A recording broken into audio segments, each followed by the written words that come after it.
to the Dark Night podcast with tap dance artist Andrew Nemmer and pastor Mike Freeman, exploring St. John of the Cross's seminal work, The Dark Night of the Soul. Listen to their conversations as Andrew spiritually prepares for his groundbreaking 12-hour overnight performance, Dark Night. All right.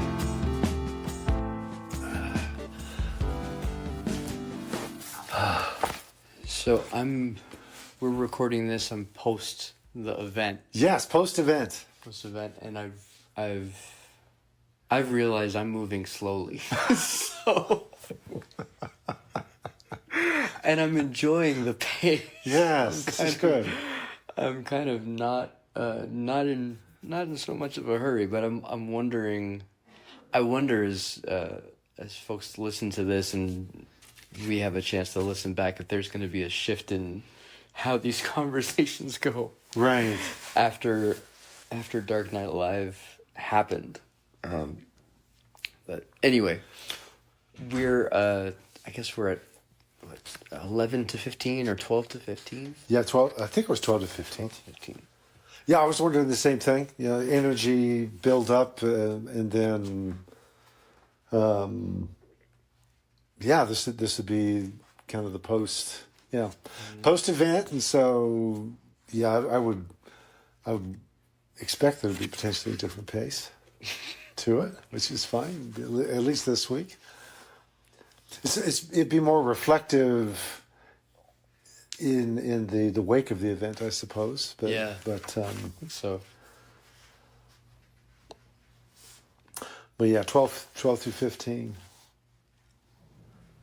It felt to me, and I'd be curious to see what landed for you, but overall it felt to me like he was consolidating ideas. Mm-hmm. I was really taken by the light and love and light and heat analogy, like going back to the wood. Yeah. Oh yeah. Engulfed Indeed. in flame, and this Yep. idea that, like, in the dark night, there are things that you begin to understand potentially, Right. but there are also things that you begin to do, and the two are not necessarily happening at the same time. Mm. And I felt that was very evident in my own experience in the event, but also, you know, this going back to the kind of the being hid in Christ and like not having a full sense of who we are. But this is on the other side of disillusionment and disorientation. It's like there's still things that will grow into before we understand, or Right. we might understand before we grow into. And that, what has a sense of misalignment, but is, at least for me, reflective of reality, was striking. It was the first time I'd seen that metaphor Right. before. Yeah. It's like, oh, that's a good one. Yes, indeed. Indeed. It's like, you're a smart guy, St. John. Yeah, he definitely was tracking. Yeah, right. He was tracking. Right. Well, you know, I was just noticing in the preface to chapter 12. Yeah. This has been a great tagline for your event. This horrible night in purgatory. Yeah. Yeah, I'm rewatching The Good Place. Okay. Just because it's been a while. And I forgot how much I absolutely enjoyed it. And just thinking of, yeah, this whole event and this whole process is kind of like someone's idea of torture, isn't it? I mean, there's a torturous aspect, this purgation, the aridity of the whole thing. So this is definitely a resurfacing and re-exploration. But I did feel like he's making progress through the lines of the poem. Mm-hmm. And I actually began thinking here, oh, sure, now you're turning it on, you know, but I don't know if there's enough time left, and we'll see. I mean, that's a lot of lines. And you're just still, but that's kind of gratifying to see. Yeah. But it does invest all of these lines with a lot more meaning. Just having gone through our conversations and I think it's one thing this has done for me. Just having that interview, and I had not seen the parallel. I mean, you did 12 hours in the event, and these are 12 hours of conversations. Mm-hmm. So, which means, because we have 4 hours to go. Yeah. So this is approximately 3 a.m, correct? Mm-hmm. Would that be 3 a.m? Yeah, it'd be 3 a.m. Be 3 a.m. So it's 3 a.m. Mm-hmm. That just gives me a new perspective on this. And whereas you in the event are, how long is this going to go? I mean, just all those different emotions and I mean, you're out of gas or ideas at 3.5 hours in. Yeah. And so by the time you get to 3 a.m. it's just momentum. I don't feel that with these conversations, though. It's not like I'm not feeling like, oh, please God, let the sun come up, let this be done, because I'm enjoying this part. So this would not be a parallel to the event in that sense. I feel like we're hitting the stride. Yeah. Here, and so I don't know that I necessarily had any. Any tremendous boom epiphanies necessarily with this, but I got plenty of highlights and plenty of notes. So I'm just gonna look through here and you do the same. Yeah. And I continue to love. I never realized just how many lines from Scripture are so beautifully fashioned, I should say, to the Dark Knight experience.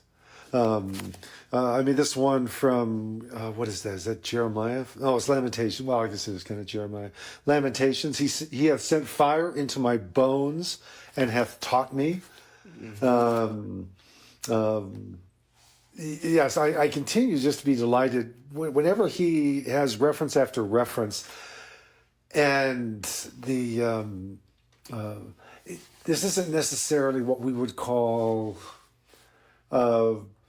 quotations from Scripture that are reflecting the full context from which those quotations are taken. They're being taken and used, kind of like New Testament authors so often will take Old Testament quotations. It's like this actually fits the thread of what we're talking about. In its original context, we might be looking, boy, that seems kind of like a stretch, but the verbiage is beautiful. Yeah, and the picture is beautiful. And he's tagging into stories that when we started off on this, I just didn't have as wide a field of view as far as points of relevance biblically. And so to continue to see those notes hit, what's like everything else, everything that I've been reading of these weeks, the convergence, it's like, it's Dark Knight everywhere.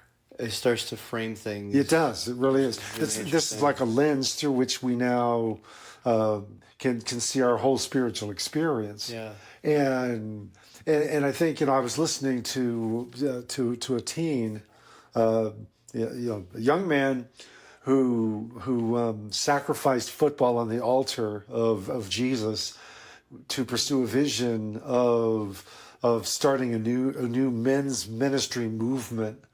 And I don't, and everybody's clapping and everybody's happy. And that's, fantastic. That's great. It's just whenever anybody comes up to me, it's like somebody saying they want to get married. When somebody says, I have this vision for ministry, it's like, do you have any idea? Why would you want to do this? Why? You look so happy right now. Mm-hmm. You seriously, you want to this? Has anybody warned him? And it's like, I don't know him, so I can't walk up and just say, okay, so let me just can I give you 2 Corinthians 6? Or how about 1 Corinthians 4? Maybe 2 Corinthians 11. Maybe we just take all of those in. The offscouring of all things made a spectacle to angels and to men. We are at the end of the procession like men doomed to death. You would have gotten beat up less on the football field, right? Than you're going to be. But I can't. It's just and that's the good check, right? If you Yes. if you attempt to discourage someone Right. from doing a thing and they still will not accept the discouragement, right. then that's a pretty good check against a call. Yeah, it is. Well, I remember being told as a young man, again filled with youthful idealism and passion, and what I was told, I want to go into ministry. They didn't say why. Why would you want to do that, you idiot? But what they did say was, only do that if there's nothing else that you could do. Oh, that's an interesting piece of advice. If there's anything else you could do that instead. Huh. And I didn't fully understand. Yeah, that's kind of how it hit me as a teen. Is okay. I didn't even know how to process that. Didn't know what to do with that. So I just filed it away. And I understand now what that means. I mean, this is 1 Corinthians 9. Woe is me if I don't preach. Necessity is laid upon me. Yeah, sure. I have no choice. Mm-hmm. Woe is me if I don't preach the gospel. And I'm not even like this church planting evangelist like Paul. I mean, that was truly extraordinarily nuts. I just thought I'm just going to be teaching the Bible in a pulpit. Yeah. I mean, how bad could that get? But then I'm also pastor, and then it's like, oh. Welcome to humanity. Exactly. Oh, that's what this is. And I so should have understood that's what I was signing up for, especially when I looked at what it was that ultimately, I think from a divine standpoint, qualified me for this. My qualifier, my seminary, because I didn't go to seminary. Okay. All right. So I didn't have any classes, didn't have a crucible of for me, it would have been a crucible of like a Greek or Hebrew language class. That would have been like, oh my gosh, this is fantastic. I just did that on my own. But my seminary training was 3 months. It was a 3 months intensive that I probably would have traded. Attempting to tap dance for 12 hours. Sure. I'll do that one instead. But that would have been a 3 month intensive. As a 13-year-old, it was kind of like, here's your bar mitzvah, here is your training. And that was being essentially being hospice care for my mom, my brother and I, alternating nights. Sure. I mean, she's 49 years old. Single mom. She's raised us her whole life. And, I can look back now and I can see where she was entering into this tunnel.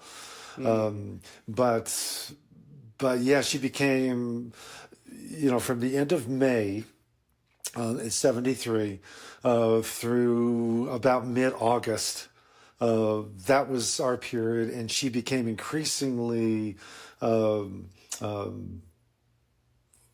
just unable to even care for herself. Sure.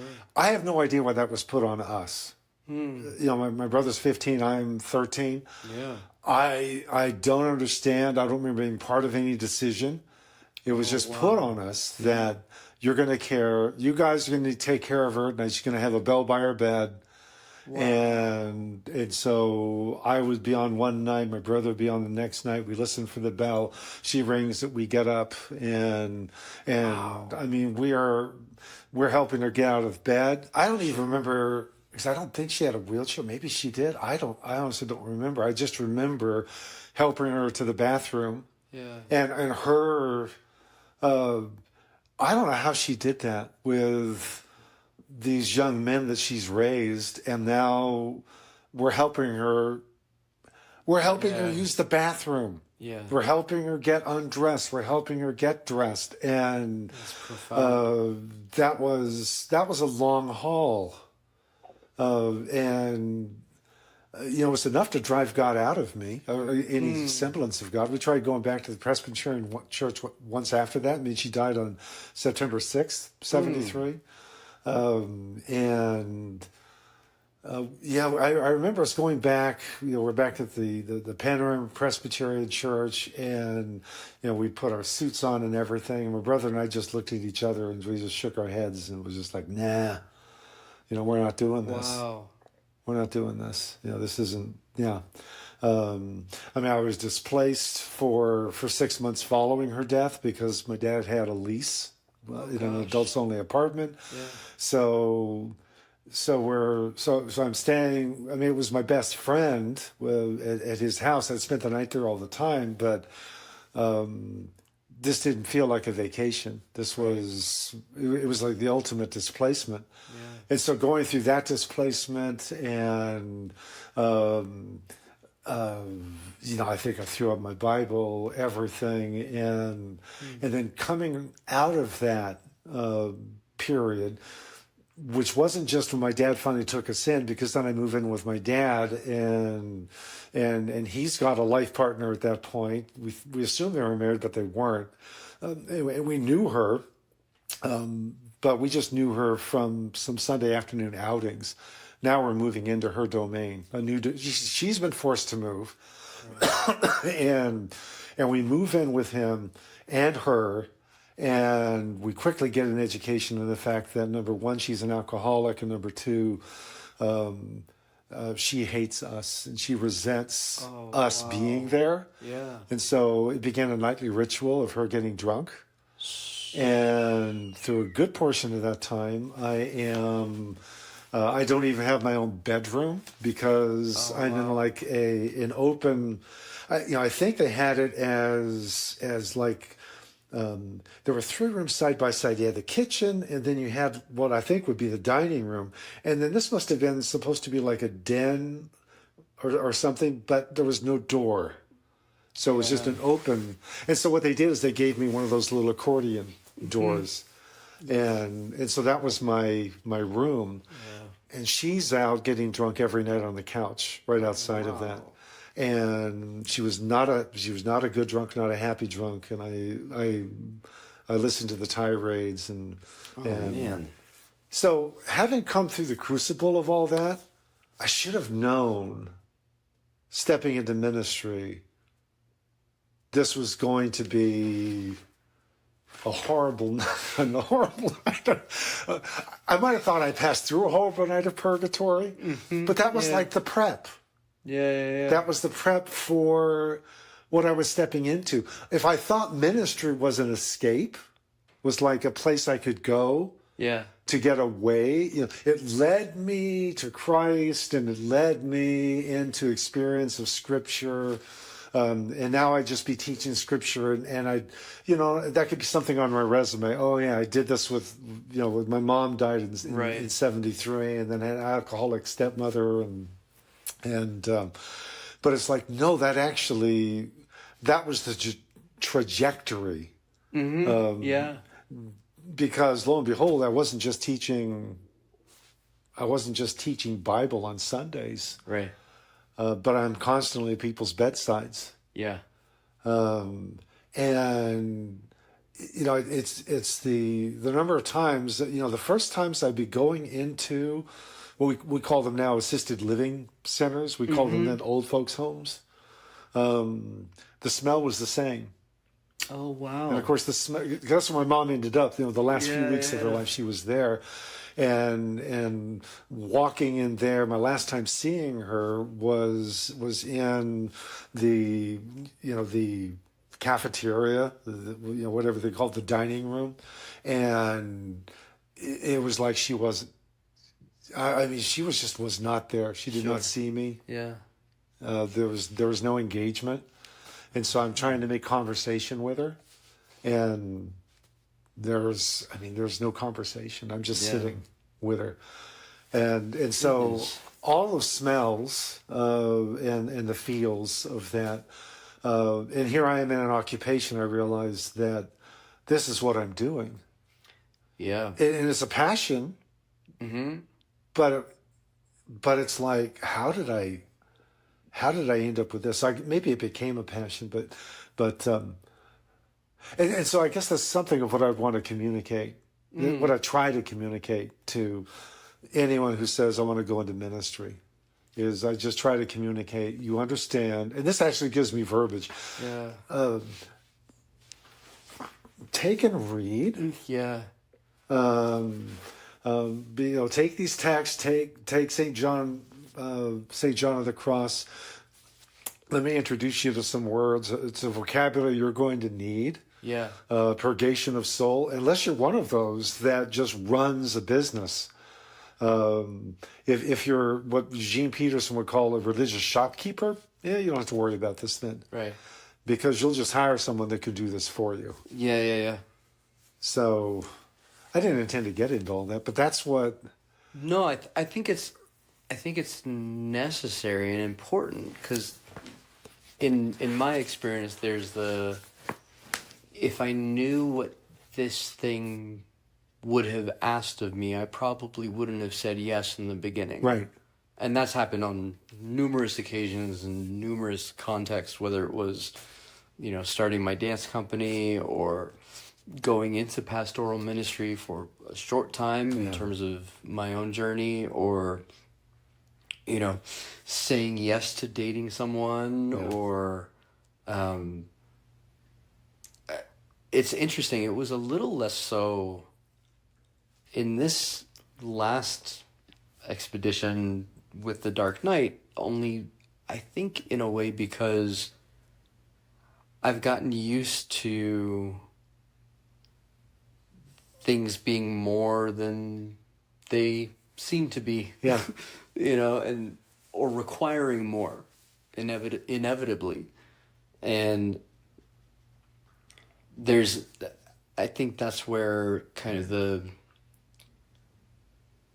willingness to be whatever's needed Yeah. in a moment, and let that affect you, not just kind of be like, okay, I'll do this for a time and then I'm waiting for it to stop so that I can go back to where I was. Right. And I think that's having that ahead, like, okay, I'll do this for the time and then I'll get to rest. Right. Is probably what led me to burnout, right? Where you can be so intensely engaged with something that, and it's not necessarily changing you. You're just waiting for it to end. Yeah. And that sets up a kind of resistance. Right. That ultimately, I think, just wins. Yeah. Like the thing will win because it will,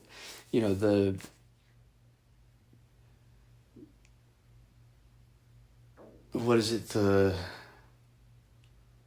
field is plenty, but the workers are few. Oh yeah. The harvest. Like the harvest. The harvest plenty. is plentiful. It's Labors like, are few. There's always so much. Yes. Once you open your eyes just a little bit to what individuals are carrying. Yeah. Forget the broad arc of the world. Yes. And there's so much to be cared for. Yeah. And I think there's something that struck me in these chapters where it felt like St. John of the Cross was again, I think he did it once before, but even more so taking a turn towards describing love. Yes. And one of the characteristics he mentioned that kind of struck me was like this bravery and this courageousness, this kind of like, I don't care how it'll make me look. Yes. I'm going after the thing or the person that Yeah. I love. And in the midst of doing that, there's also this idea that's behind that action, that whatever I'm hoping for that's fueled with this love is actually possible. And as I've gone through these chapters, there's continual proposition of union with the divine, Yes. right? That I didn't necessarily have language like that before we started into these conversations. Right. And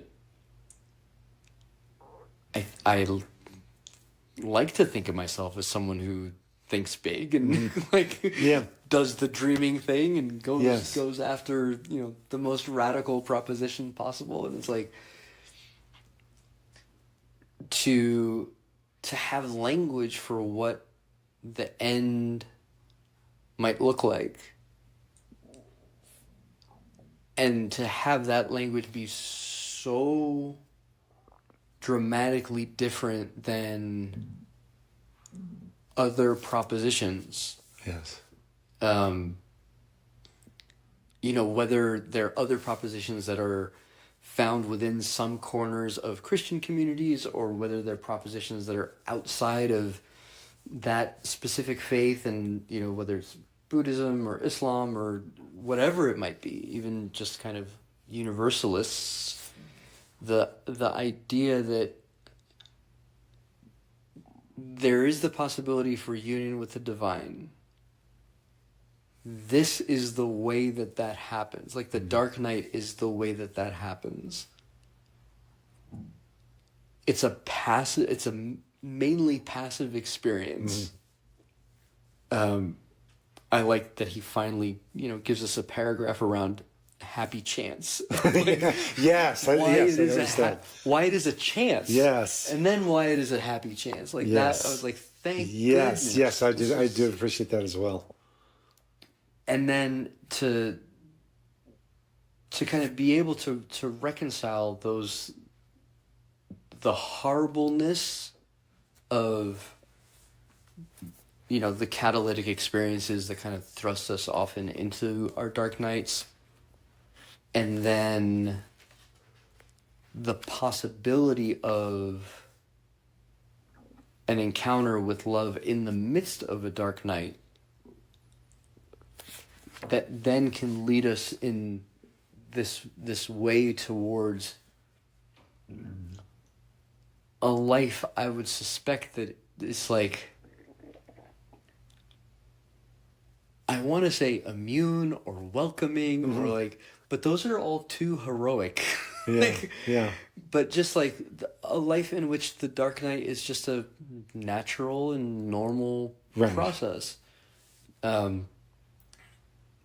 That to me, especially, coming out of doing something that I requested, like I wanted to do this ridiculous performance and had others buy in. Like my entire creative team also stayed up the 12 hours. Right, exactly. Were around and were active and engaged, and nobody was like, downstairs in the green room area, like passed out. And they all stayed up. Yeah.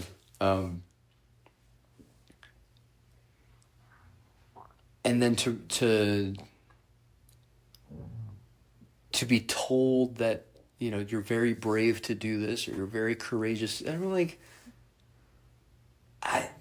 that wasn't on my mind. Yeah. Necessarily. It was like, this is really just what's necessary. Yeah.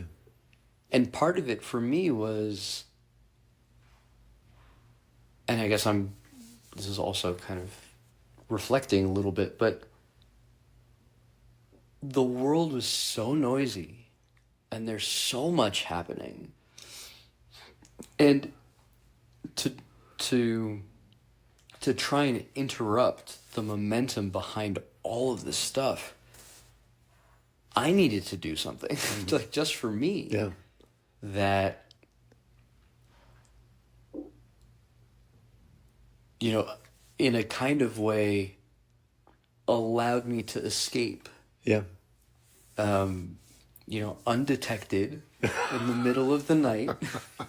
My house at last grown still. My Yes. house at last grown still. Yeah. And it's like, Uh, I was talking, Yes, I was talking yes. with a friend of mine yesterday.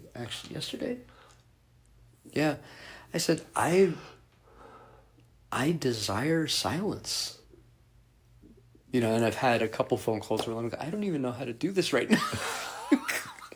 I do not know how to have a conversation with someone who's like, what a feat you've accomplished, and what a, you know, yeah. I'm like, I don't understand.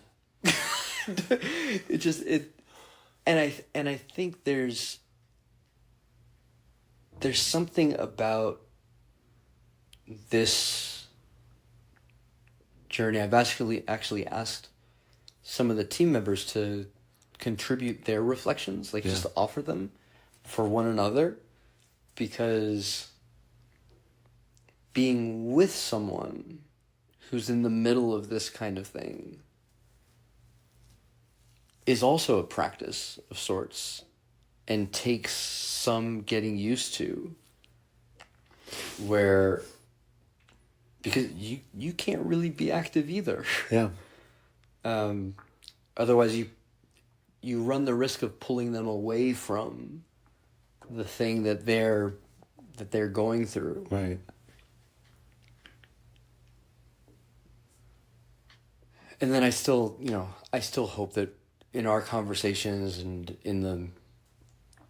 in this journey, we're not at all romanticizing the horribleness of these kinds of experiences, and the fact that for the catalytic events, at least, like, some folks don't come out the other side. Right. And that's a very real, and, you know, kind of gives me pause in a lot of this. I mean, we had a reflection area during the event that invited folks to share, and the amount of, I mean, the generosity of people contributing was overwhelming for me, one, and then the amount of folks that were touching on, you know, trauma well beyond my own experience, and, you know, into things that I'm like, I don't even know what to say. Yeah. Right. Like, I'm doing what I know to do. I can tap dance for a really long time. Yeah. And in doing that, maybe create a space that allows others to navigate a part of themselves that would otherwise remain kind of closed off, because we go to sleep at night. We don't stay up, and it's not like somebody else is saying, I'll walk through the thing as if we're going through it, and maybe when you see that happen, it can bring something up for you. Yeah. That's not not normally why we go to theater, you know, or to the movies. Right. But it's really profound, the amount of sorrow that exists. And I don't know, it's like it gives another vision for, you know, Christ as a person taking all of that upon him. Right. Like, goodness gracious, I danced for 12 hours. Right. Well, I walked through that space, through that reflection area, maybe for 5 minutes, and I couldn't bear it. Yeah.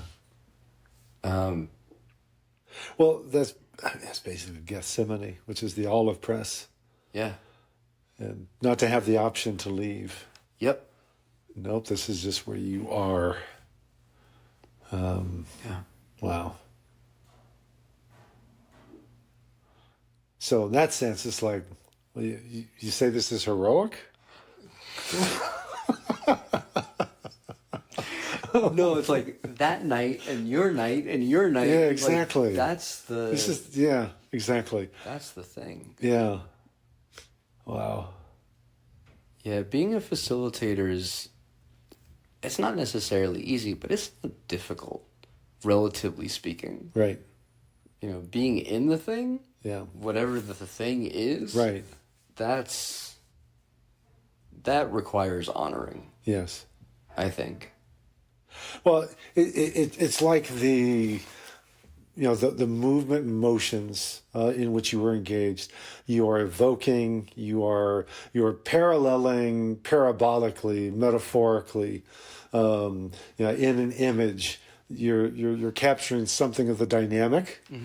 But yet, even then, as challenging as it was on a physical and emotional and spiritual level. It still is that you are just evoking, Yeah.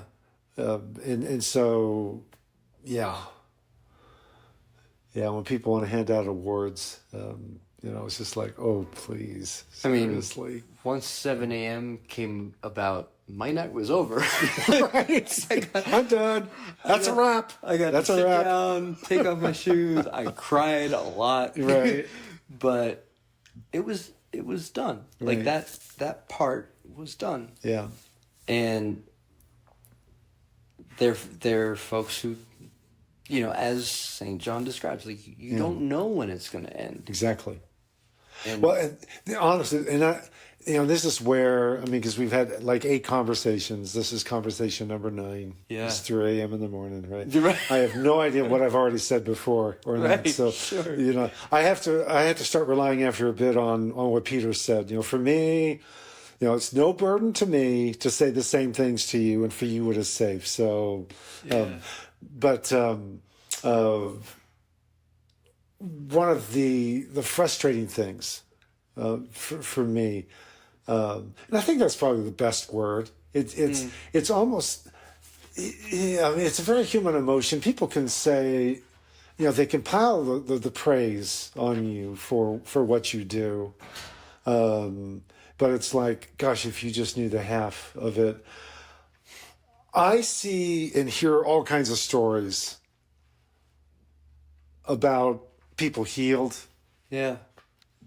relieved, saved, made whole. I hear all of these stories, but the stories that wind up on my doorstep, as it were, that I end up either in here or in the hall outside the sanctuary, or in the sanctuary, or in the bookstore, in the parking lot, or wherever, I get the stories of people who are there. It's like we used to have like soaking prayer on Monday nights. They've soaked in soaking prayer. Their soul is pickled and pruned at this point, and they still they're still stuck with, they have this ongoing, it's chronic pain. It's not just a severe boom, here it is, get me relief, but it's chronic pain over time that just wears you down. And these are the stories I get. Yeah. And it's just like, why do I get these? Well, why doesn't somebody else here get these stories? And then it's like, okay, that's why. Because I had this conversation with our executive pastor and the accountant here year before last, and I can see like my 65th birthday is coming up soon, but the fact is I've chosen a profession from which there is no retirement, Right? Because I can retire at this point, and I could change my number. Yeah. But the fact is, I have a life vocational call, which means if I'm not paid for it, well, I'm still going to be doing it. Yep. And if I need income because this is all I can do now, well then I don't know. I have to start charging for sessions or something, which is really weird. So I'm glad I have this, this salary to cover what I'm doing, because there is no escape from this. And so there is no ramp when the sun comes up. That's death for me. That's basically it. But it's like, so I'm having this conversation with him, and I'm just saying, so, at this point, I'm not really in charge of any ministries here. I was like signed on here with the understanding that no one can be paid a full-time pastoral salary unless you essentially are doing 3 jobs. It's like you've got 3 ministries. Okay. Yeah. Otherwise, we can't pay you. That's a lot. And I actually saw one of my colleagues, that let him go because, you put all your eggs in the basket of getting this school of ministry starting, and it didn't happen. And now you're just kind of like leading a small group. I'm sorry, we can't pay you for that, so we just have to let you go. And so I'm just like, well, I'm not in charge of any ministries. I'm not on the executive team. I'm not on any elder board. I'm not on the finance team. That would talk about torture in the good place. Oh, careful. Oh my gosh, that would be, wow. Yeah. Okay. So I'm not doing any of those. And, this is like a budget meeting. And I said, I don't need any money from you guys. I'm not going to spend any of your money, or any of the church's money. I don't need money for what I do. I will cover my own expenses. I'll buy people coffee. I'll pay for their lunch. I'll fill their tank with gas. This was just what I do. Yeah. So my question is, do you guys still am I still worth paying? And that's how I put it. Is I just need to know how to plan. Yeah. So sure. If you're like, look, Mike, he's not running small groups. He's not running adult education. He's not doing any of these things. The things that he's done. His daughter's doing the bookstore now. So what do we need him for? So just tell me, and that way I can plan.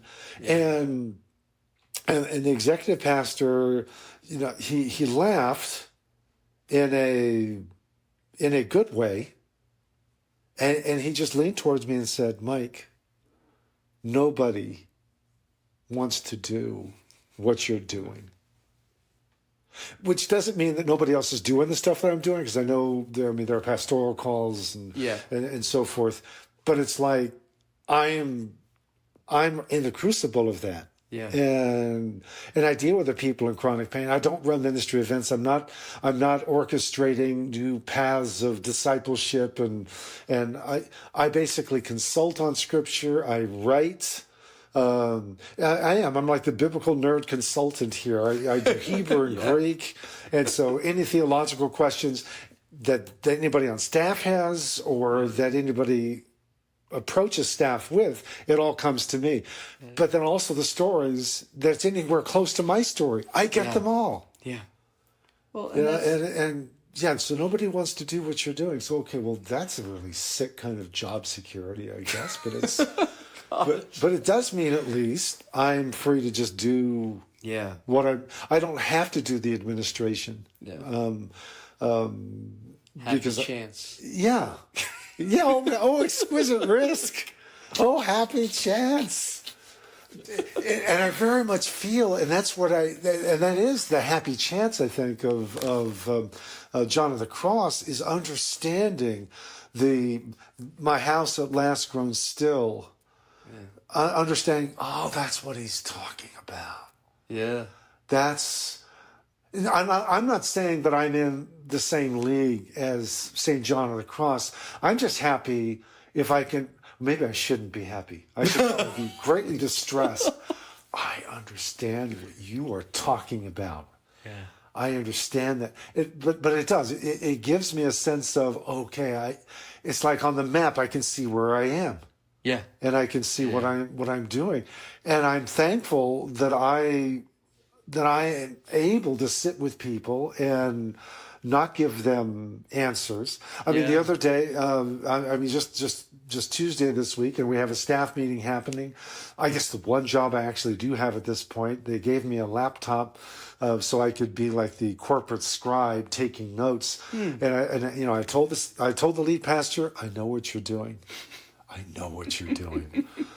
This is your little deceitful scheme to make sure I actually show up at meetings and I'm actually on time, and I actually have to pay attention. I see what you're doing. I see what you did there. But the fact is, I'm sitting. I've been walking out. Someone in their process, their dad died last week. Dialoguing with them last Friday night, and then Tuesday. The surviving daughter, who actually spent 2 years with him in hospice, as he just slowly died and lingered for a whole lot longer than I hope I linger. And so. And what a joy that I could just sit with her. Yeah. I didn't have to worry about, I've got a meeting. No, I've got a meeting. Yeah. And she wasn't like crushed. She was just talking about, I've got family coming into town, and these two people hate each other, and I'm trying to navigate in advance. I'm just thinking, how am I going to deal with that? And how am I going to deal with this? And she's just exploring all of that, and just to be able to listen. And that's all she said at the end. Yeah. I could hear loud laughter in the other room.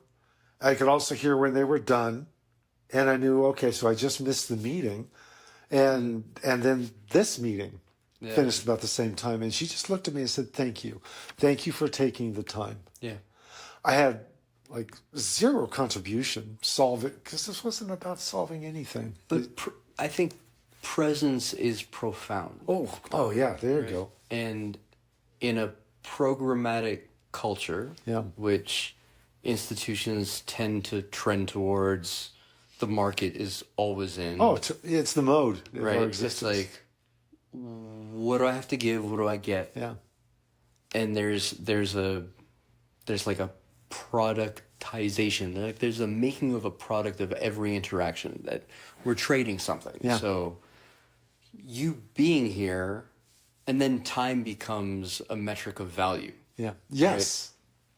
And it's like, well, thank you for giving me some of your time. Yes. And it's, that to me almost diminishes our presence for one another, that I would feel like we have to trade it with one another for it to be acknowledged or honored or whatever. And it's not to say that we don't need to be thankful for those who stick around or come around and are with us in whatever situation we find ourselves in. But I think there's a wonder, and there's something really beautiful about somebody just showing up. Yeah. And like observing. Yeah. Right? Taking a little sense of what the situation that they're walking into actually is. Yeah. And then seeing where the door is open for a word or an action or an approach, maybe. And that takes a lot of presence to be able to do that. Well, you started off by talking about hurry. Yeah. And you are the exact opposite of hurry.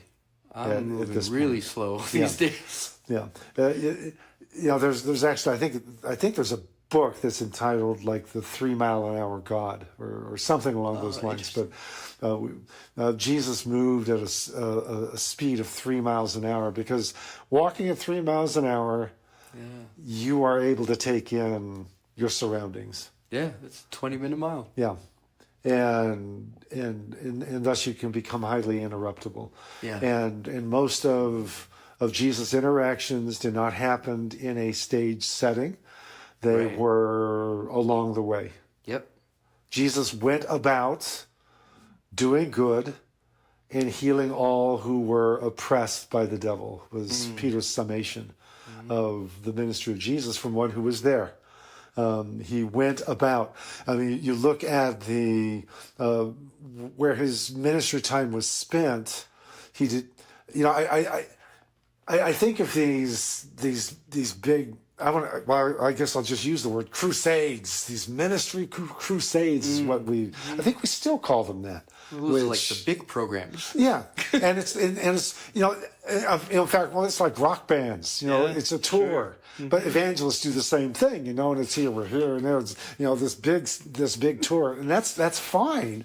Yeah. But Jesus didn't have a whole bunch of key places that, Jesus is appearing now here, and this week he's going to be here, and I'm going to be down in Alexandria next week. Oh man, if you can be there, hey, take the walk. It's going to be worth it. You'll be glad. He didn't flyer the town. He walked, Galilee, which is, I think it's absolutely marvelous. The Galil, the Galilee is the circle, and he was walking in a circle. Yeah. Capernaum, Bethsaida, Chorazin. You can see it as a triangle, but I think of it as a circle. And he walked that circle or circuit. I don't know if he was always counterclockwise or if he just said, "Hey, let's try it clockwise this time." But he's going in a circle. Then he would spin out and he'd be off on the coast. But that was because he wanted to get away. He didn't want anyone to know he was there. And then you've got the Syrophoenician woman who, Matthew has him being harassed by her on the road. Mark has it, he's in a room. He's got a room at the Motel 6, and the door's closed, and she's banging on the door because I know you're in there. And the disciples are saying, what do we do with her? And I don't even see Jesus having interaction directly with her. I see him inside. I see him like having, cold compresses on his eyes or something. And he's just trying to chill, literally. And he's just saying, we're not going to take the children's bread and throw it to the dogs. Go away. So this isn't a tour. This is his trying to get away. But he just walks the circle. And he walks the circle, and he walks the circle, and he walks the circle. And then, occasional excursions to Jerusalem. So he's going up to Jerusalem, but then he's back to the circle. Over here to get out, then he's back to the circle. Up to Caesarea, probably Mount Hermon for the Mount of Transfiguration experience. Mm-hmm. And then he's back to the circle again until the final ascent. And you look at that, that's the 3 mile an hour. Yeah. The 3 mile an hour God. That's what it looks like when God shows up in the flesh, moves into the neighborhood. Yeah. He actually takes the time to walk the neighborhood and to do it slowly. So he's not the guy who's sprinting down the road or even jogging down the road. He's walking down the road. Yeah. And that is, of course, not the general pattern that we follow. Well, and I think it reminds me of the call to, as you go, make disciples of all the nations, as opposed to like change everything about yourself and go. Right. It's just if you're transformed, then wherever you are, with whomever you are, is an opportunity for them to experience the kind of transformation that you've now experienced. Exactly. And in that way, there's going to be curiosities around, well, what world are you living in? Yeah. That a 3-hour mile is possible. Yeah. Right? Or, that's right, 3-hour mile? 1 hour? 3 miles an hour. 3 miles an hour. The 3 miles an hour is like is the good way. Yeah. Right? As opposed to 60 or 80. Exactly. Right.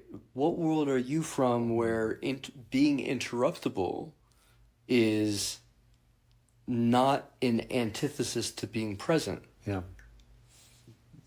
There's so much that,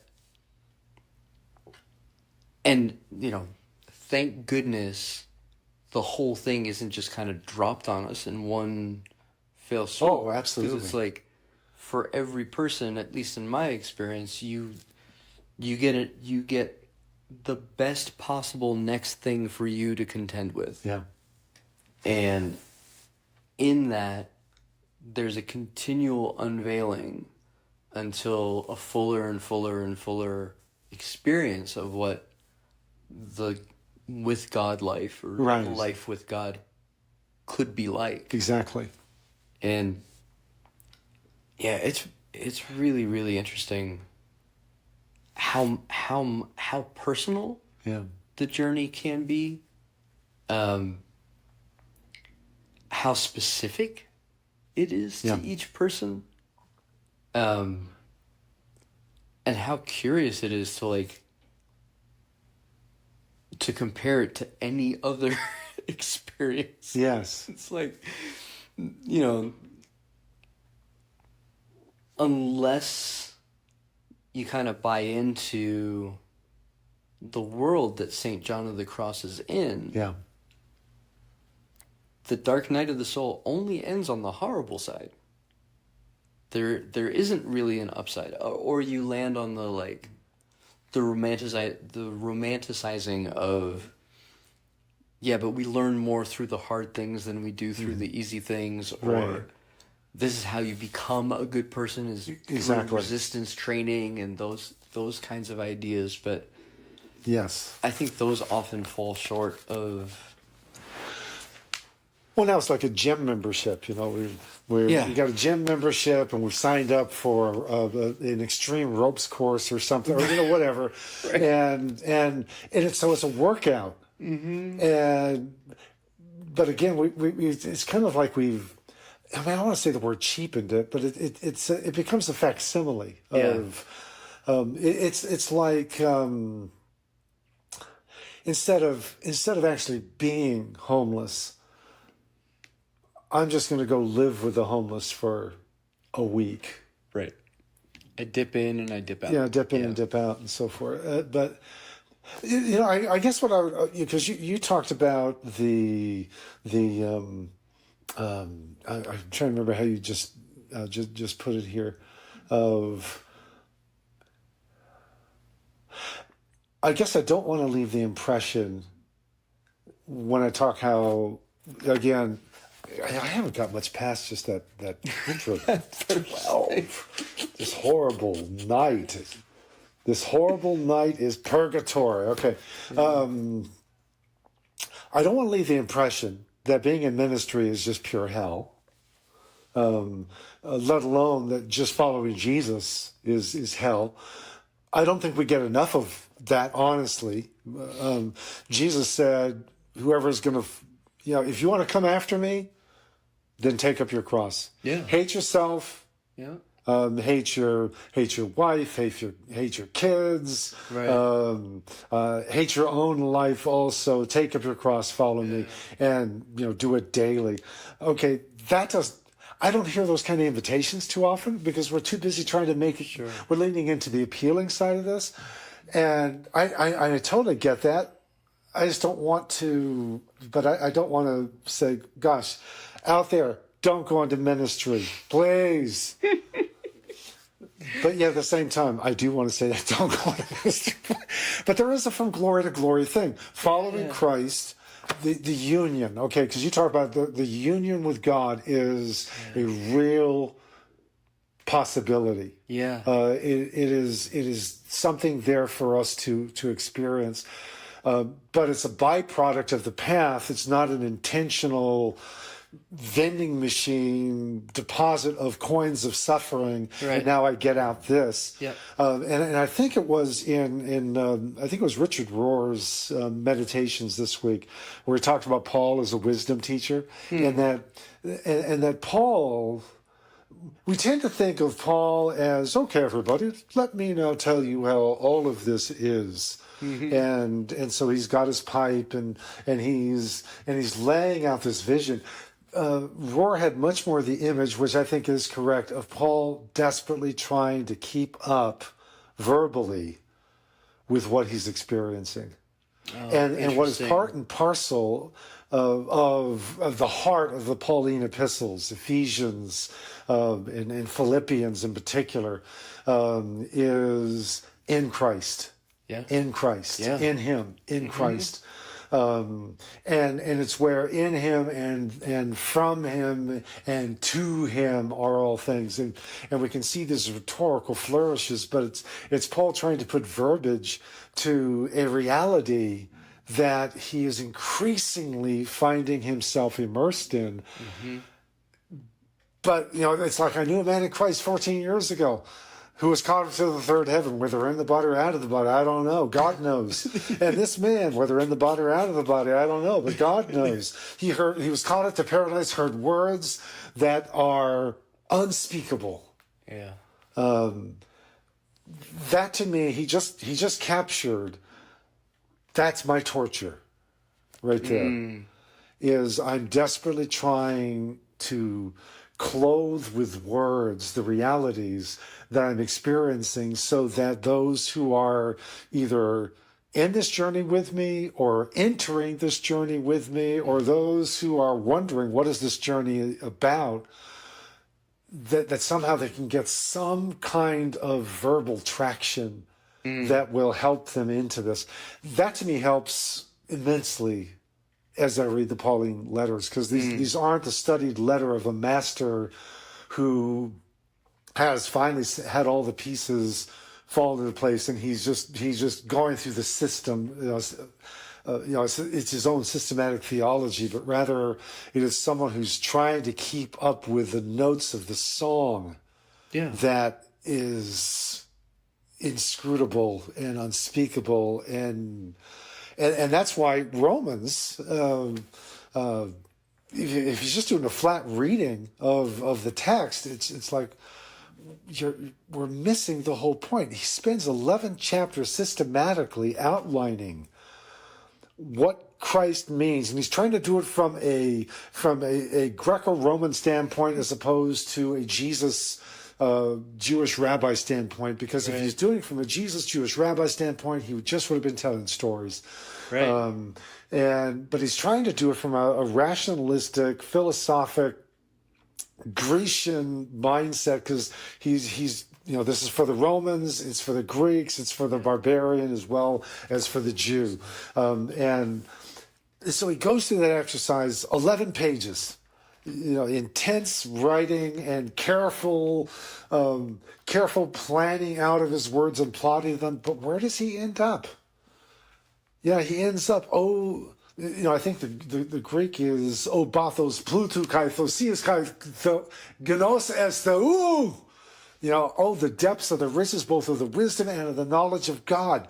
You can't, it was like, when in 2010, for middle daughter Hannah, she got her Make-A-Wish. She held out. She held out for 4 years. She wanted to meet Johnny Depp. Oh wow, yeah. And they said, he just doesn't have any movies that are appropriate for kids. Sorry. It was just, a Stephen King novel. No. And then there was Sweeney Todd. Oh yeah, that's going to work really well. But actually, it would have for our family. I mean, Dark Knight, dark humor. Right. Oh my gosh. Cool. Sweeney Todd, that so resonated with us. It was just like, this is absolutely exquisite. But then in 2010, it was Alice in Wonderland. Tim Burton, Alice in Wonderland. Sure. And they said, okay, this is going to work. We got it arranged. And we flew, they flew us down there, met Johnny Depp, and it was quite amazing. It's always a scary thing to meet anyone you look up to, because you never know. You never know. They told us, and we had I think 7 families in there. Oh, wow. We're all at different tables, round tables. Okay, Mr. Depp is going to come in, and he is going to, he's going to take questions for 20 minutes, and then he's going to come to each table, no more than 5 minutes, people. Right. Okay, he's got other appointments. He has other places to be. Okay, Johnny Depp came in, and I think it was about 30 to 45 minutes where he was taking questions from each table, sometimes multiple people at the tables. And he brought Tim Burton with him. Oh, how cool. And then he and Tim Burton went to each table, and it was 2 hours. Yeah.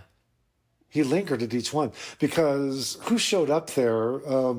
If you saw his role as J.M. Barrie, Peter Pan, Finding Neverland. Oh, yeah. It was like, oh my gosh, that's who showed up in the room. I don't know if he was playing a role, but I felt like we were getting, it's like, oh my gosh, okay.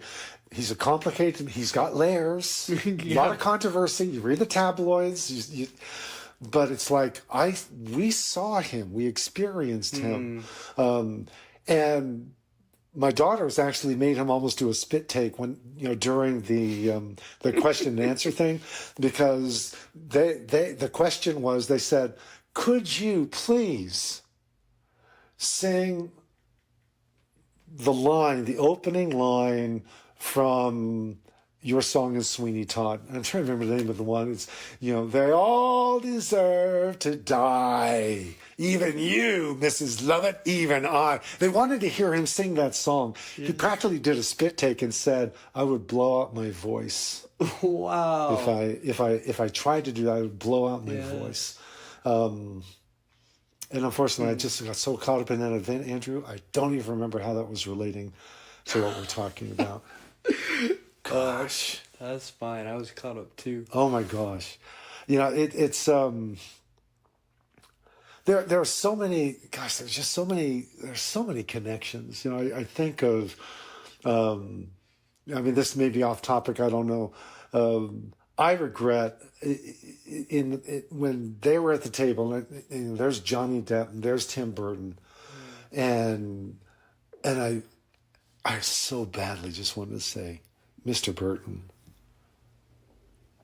would you please bring your unique values and vision?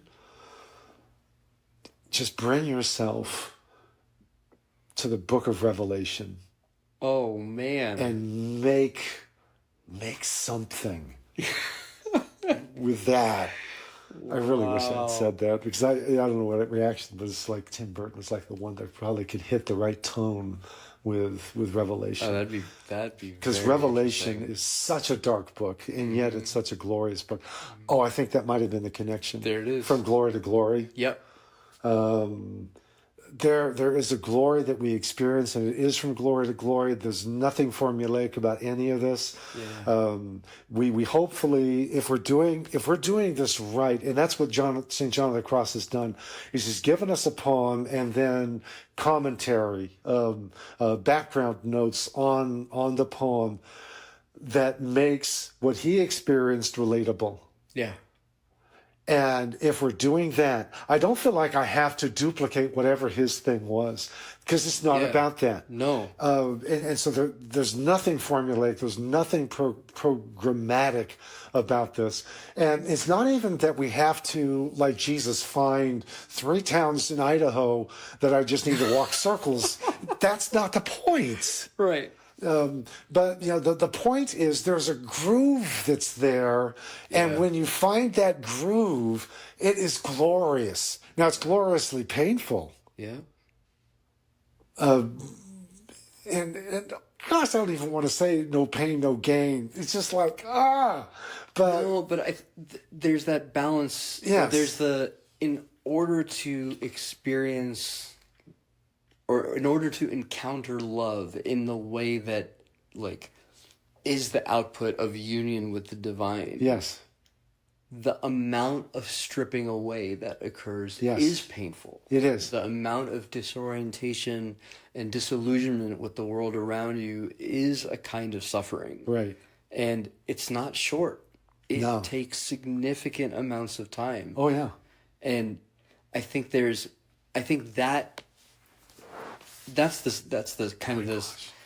the saving grace for me in this is once you turn the page, literally, and he starts talking about, like,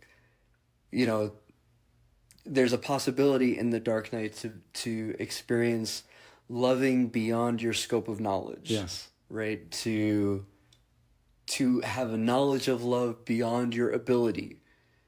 Like, and to kind of be going back and forth between those two things, and as a fuller unification is happening, that to me is like, I want that. Yeah. Yes. I really, and then as disconnected from the world around you as you might feel, there's a kind of peace, there's a kind of like ability to interact through love, not through like, you're doing this wrong, Right. or why is this happening over here, or Right. and the pain that you've gone through in your own kind of transformation, I think fuels a broader compassion, Oh, yes, definitely. right? And then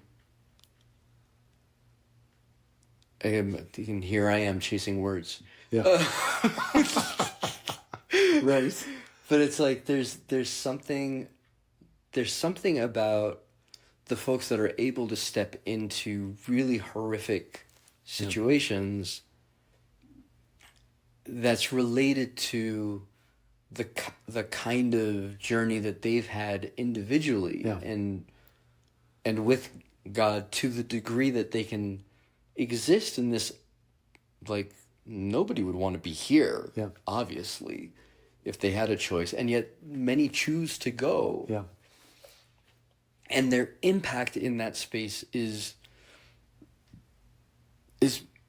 good. Yeah. Like, they're doing good things in the midst of tremendous evil. Yes.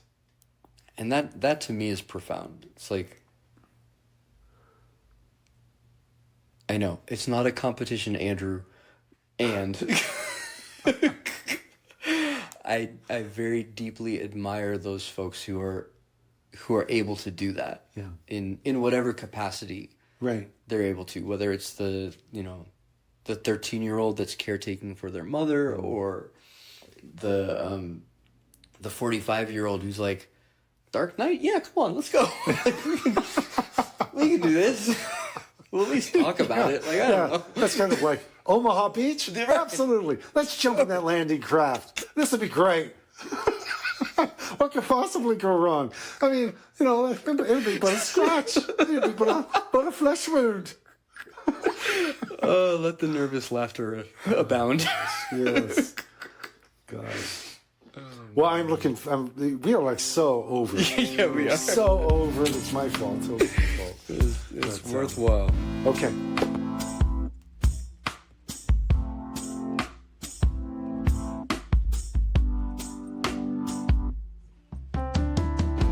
Dark Knight Podcast is a production of the Nema Institute. Our theme music is Principle of Loving by Sam Adams. Please subscribe to the podcast and go to darknightlive.com for more details and to follow Andrew's journey. Thank you for listening.